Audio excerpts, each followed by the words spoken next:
И здравейте, приятели! Как сте? Добре да сте, надявам се сте добре. И днес, какво ще правим в това видео? Сигурно сте разбрали от заглавието. Ще говорим за UFC 5. За UFC 5, да. Защо съм решил да говоря за нея? Наскоро си я купих. Искам да изкажа своето мнение за тази игра и нека да започваме. Ще се питате защо чак сега, след 6 или 7 месеца от излизането на играта, да съм почнах да говоря за нея, защото сега до преди няколко дена я взех.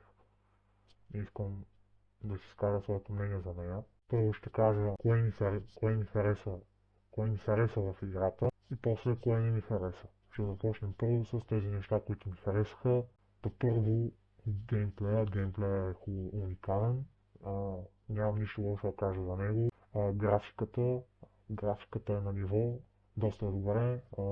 Даже бих казал, ако говорим в графичен аспект, за графика и така нататък, може би тя е една от най-красивите UFC-та създавани до сега. Графиката е хубава, геймплей е хубав, моделите на бойците също доста ми грамнаха окото, доста по-детални са от UFC 4, доста по-добре изглеждат, доста по-реалистично бих казал изглеждат от UFC 4. UFC 4 не ми хареса графиката, изобщо не ми хареса нищо в нея, ако говоря за UFC 4. Героите там бяха картофи. Много лошо изпълнение беше там. На мен лично четвърката не ми харесва. Но всеки си има свое мнение.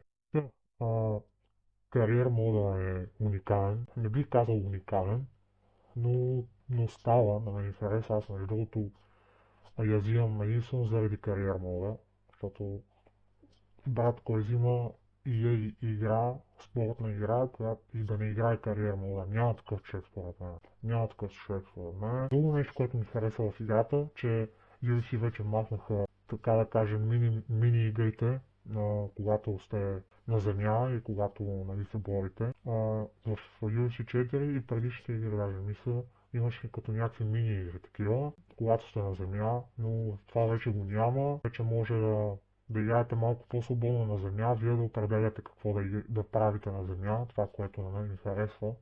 По принцип в UFC 4 тия мини игрите ми харесаха, когато играем на земя, нали, когато се борим и така нататък. На мен не ми хареса в UFC 4. Тази година добавиха и кариер мод онлайн. Между другото това не съм го играл, не мога да ви обясня какво е.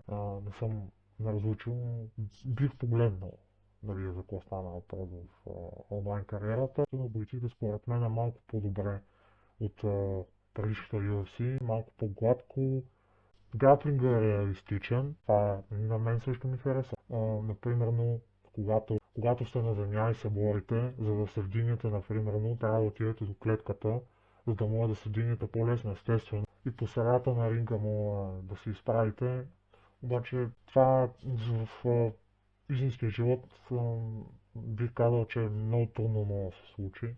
Имаме и нови бойци. Мисля, че ви ги даваха, когато си превърнат играта, беше преди 6-7 месеца, трябваше да си превърнат играта и ви даваха Фюдор Емеленко, Майк Тайсън ви дават и Мухамед Али. Това, което е добре, обаче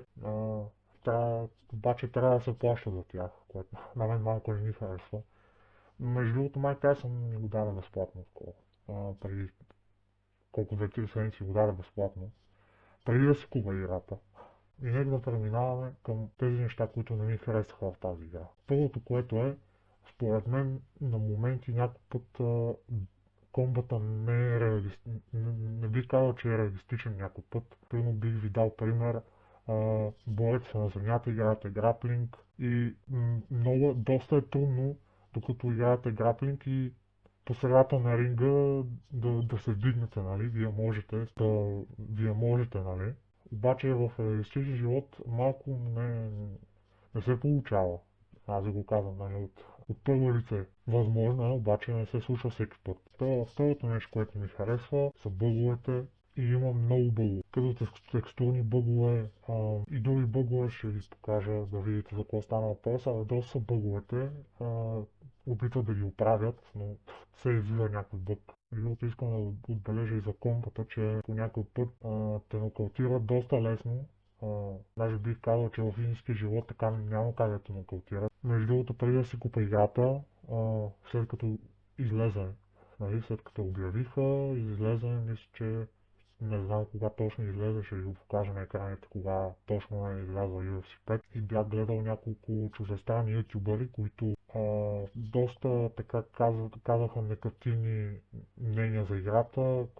Да, има бъгове и така нататък, да, ето и аз естествено съм ги виждал тия бъгове. Бъгала си играта по няколко път. Доста хора имаха негативно мнение за играта. Би казал, че и аз покрай тях, защото ги гледам и те си казват, това е бахти чекията, бахти играта, не става за нищо и така нататък. И аз си викам, тя май верно не става, май верно е чекия. Но дойде един ден, в който с моя приятел решихме да отидем на гейминг кафе и гейминг зала, не знам как го наричате вие, аз го наричам геймер. И отиваме с него и решаваме да играме UFC 5, защото искам да видя какво е.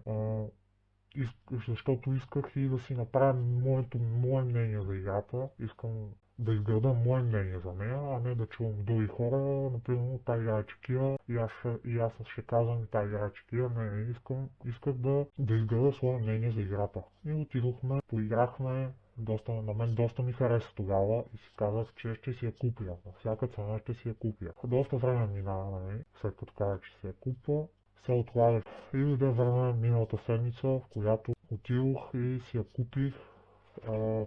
Не беше кой знае чак толкова скъпа, около 100 лева, мисля, че беше. Да, 100 лева, което за мен не е чак такова голямо.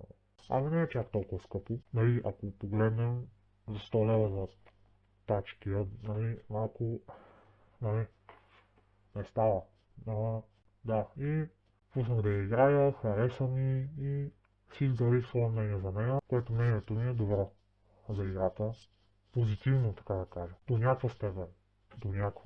Така че бих ви препоръчал, да, определено ви препоръчвам, особено ако сте фен на бойните изкуства, на MMA, на UFC, ако сте фен и така нататък, абсолютно ви препоръчвам.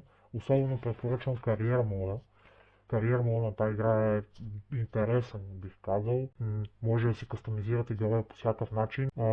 Така че имам позитивно мнение за кариер мода. Ако трябва да давам рейтинг на играта, бих дал някъде около 6 или 7. 7, да кажем. 7 рейтинг за играта. Хареса ми, да, но има някои аспекти, които ми харесват. В играта, аз ви обясних. Ще ви дам един съвет да си изграждате свое мнение, да си изграждате мнение, ваше мнение, а не да слушате, например, но той е казал, че това нещо е чекия, той каза, че така, че е хубава играта или че е лоша и така нататък, защото на мен много пъти ми се е случвало да гледам клипове в YouTube, които хранят някоя игра и казват, че е бахти чекията и аз също си викам така, бахти играта, та не е хубава, брат и така нататък. Обаче ми идва в момент, в който искам да си изграда свое мнение за тази дадена игра.